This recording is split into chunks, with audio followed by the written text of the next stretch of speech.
Welcome on board. It's a pleasure to have you here, a real honour to have you on board, and it's exactly the same for us, a real pleasure and honour to be here in the United Arab Emirates, in Abu Dhabi, as part of IDEX, able to support the whole event for the United Arab Emirates, but also to be able to support the Royal Navy and the UK trade and industry as well, and to be able to provide something to that. By the very fact that we're out and operating helps to contribute to the security and stability of the area. We've also done what we call a route survey, which is where we go along tracks, known tracks, and check for contacts and see what's in the area. And the other thing we've done two of now, we just did a big exercise with the Americans to build our interoperability with them. That was a mine warfare exercise, and that's something we're really starting to move through now. So those are the big key three things we do, as well as our regional engagement, so coming to ports like this to engage with the United Arab Emirates, and what we're hoping not just to be part of IDEX, but to have the opportunity to mix and meet other navies, in particular the United Arab Emirates. Is something, a very long historical link there between our two countries, and a partnership we really want to start to build and strengthen as two navies. HMS Shoreham is a mine hunter, a single role mine hunter, the same as HMS Ramsey, who's one of our sister ships, and we're one of four mine hunters that are operating in the Gulf at the moment, HMS Quorn and HMS Atherstone being the other two.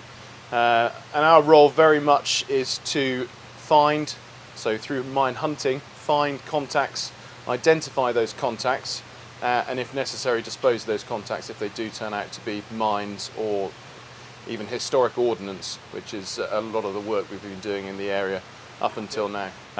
But as obviously our main role is to find mines. So mines can either be acoustically or magnetically detected, and so for that reason this ship's specifically designed to minimise our acoustic and magnetic signatures. So the whole ship is made of plastic or non-metallic materials. So all the main superstructure is all glass reinforced plastic, as opposed to normal metal that's normally used for ships, which means we're non-magnetic. All the engines, all the key components that you see are all specifically non-magnetic metals to very much reduce that signature to the minimum we possibly can. The other means is acoustic, so using the noise of ships to detonate mines. And so again, when we do our mine hunting, all our main machinery is above the waterline and on special rafts to reduce the noise. And when we're doing the mine hunting, we run on the diesel generators driving electric motors, which again reduces the noise to the minimum. We use a sonar to hunt for the mines, and that operates as a variable depth sonar. So rather than being fixed to the hull of the ship, we can lower it down in the water column to get the best conditions to be able to find the mines. And then we use two systems, either divers to go and identify the mine, or we use a little vehicle called Sea Fox, which we can show you as well, which is a little remotely operated vehicle that goes off the side of the ship down to a contact, and using a sonar, its own sonar and a camera, can identify what that contact is.